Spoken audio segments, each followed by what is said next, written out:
दोस्तों, गौतम बुद्ध कहते हैं कि जो व्यक्ति मन को जीत सकता है वो पूरी कायनात को जीत सकता है। अगर हम आपसे एक सवाल पूछे कि क्या मन को वश में करना आसान काम है, 99% लोगों का ये कहना होगा कि मन को वश में करना बहुत मुश्किल है। दूसरा सवाल आपसे ये है कि क्या यह मन आपका है या फिर आप मन के हो। हमारा 100% एक ही जवाब होगा कि ये मन हमारा है, हम इस मन के नहीं हैं। हमने अपने मन में एक गहरा विश्वास बिठा लिया है कि मन को वश में नहीं किया जा सकता। मन एक बेलगाम घोड़े की तरह होता है जिसको रोकना बहुत ही मुश्किल होता है। हम ये बात अपने मन के अंदर बैठा चुके हैं कि मन को काबू नहीं किया जा सकता, इसलिए हम मन को काबू करने की कोशिश भी नहीं करते। आगे मैं आपको एक कहानी सुनाने वाला हूँ जिससे आपके अंदर ये विश्वास हो जाएगा कि मन को भी काबू में किया जा सकता है। ये कहानी है एक सन्यासी की। सन्यासी हम उसको कहते हैं जो अपना घर बार छोड़कर शांति की तलाश में चल पड़ता है।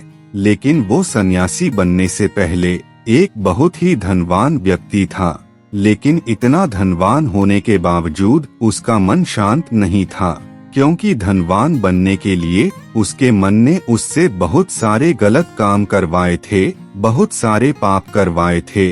उस सन्यासी का मन पूरी तरह से उसका मालिक बन चुका था और वो सन्यासी पूरी तरह से अपने मन का गुलाम बन चुका था। जिंदगी में सिर्फ दो ही बातें हो सकती हैं, या तो आप अपने मन के मालिक बनेंगे या फिर आपका मन आपका मालिक बनेगा।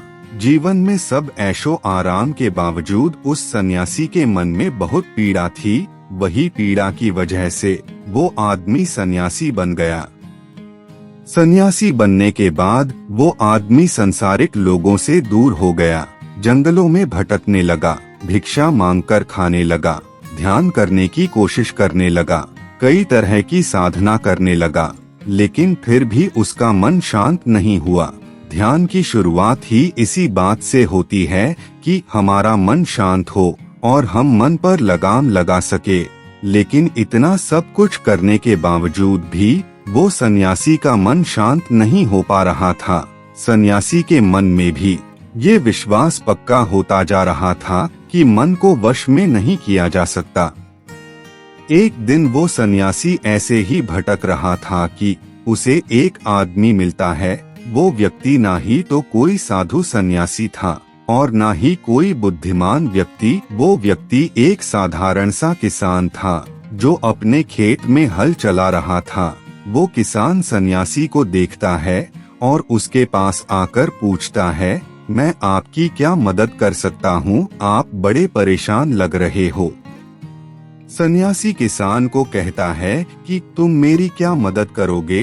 तुम तो एक संसारिक व्यक्ति हो। किसान सन्यासी को फिर कहता है कि नहीं, मैं तुम्हारी मदद कर सकता हूँ क्योंकि मैं मन को वश में करना जानता हूँ।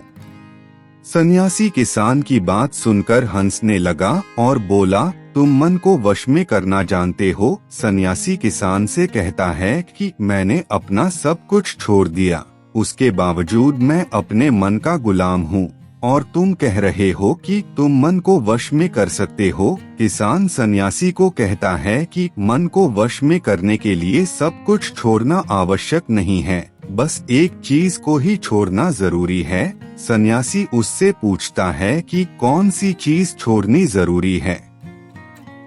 किसान कहता है, बस एक गलत जानकारी। आज तक जो कुछ भी हमारे मन के अंदर गया है उसी ने हमारे मन का निर्माण किया है। वो सन्यासी किसान से पूछता है कि वो कैसे? किसान बोला, मान लो आज तक तुमने अपने जीवन में कभी भी आम नहीं खाया है, तुम्हें आम के स्वाद के बारे में कुछ भी नहीं पता, तो क्या कभी तुम्हारा मन आम खाने की इच्छा करेगा? इसलिए मन का निर्माण जानकारी से होता है। वो सन्यासी किसान की बात सुनकर उससे कहता है कि क्या तुम मुझे इस विषय में कुछ और समझा सकते हो?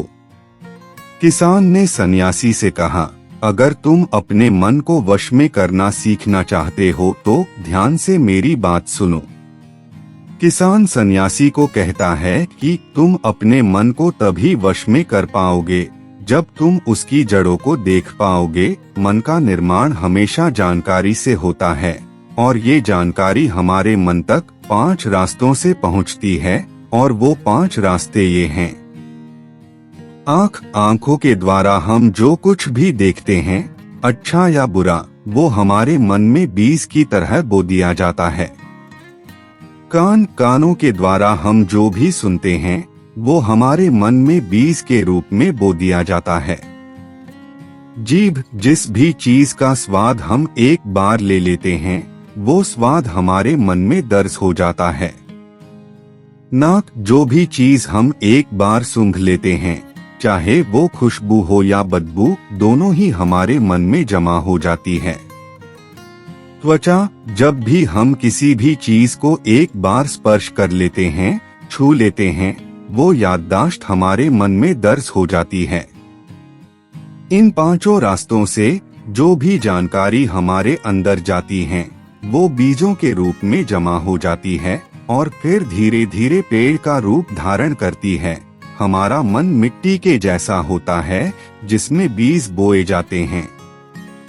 हमारी समझ, जिसे हम विवेक भी कहते हैं, बीज बोने वाला किसान है। अगर हमारी समझ गलत जानकारी के बीज को सही समझकर बो देगी तो वो भविष्य में पेड़ बन जाएगा। हमारा मन इसलिए हमारे वश में नहीं है क्योंकि हमने पहले से ही अपने मन में बहुत सारे गलत बीज बो रखे हैं और अब वही बीज धीरे धीरे पेड़ बनते जा रहे हैं। सन्यासी ने किसान से पूछा, अब मुझे क्या करना चाहिए, क्योंकि अब तो मैं बहुत सारे गलत बीज बो चुका हूँ और जो कुछ मैं बो चुका हूँ अब मैं उसको वापस निकाल नहीं सकता। किसान ने सन्यासी से कहा, अब तक अनजाने में तुमने गलत बीज बोए थे, अब जानबूझकर सही बीज बोना शुरू करो। अगर हमारे अंदर हजारों बीज गलत है तो क्या हुआ, अब लाखों सही बीज बोने के लिए तैयार हो जाओ। सन्यासी ने किसान से पूछा, ये कैसे हो सकता है? किसान बोला, पूरे दिन तुमने सिर्फ ये देखना है कि 5 द्वारों से हमारे अंदर क्या जा रहा है। जो जानकारी हमारे अंदर जा रही है वो सही भी है या गलत? सन्यासी ने उससे पूछा, ये मुझे कब तक करना होगा?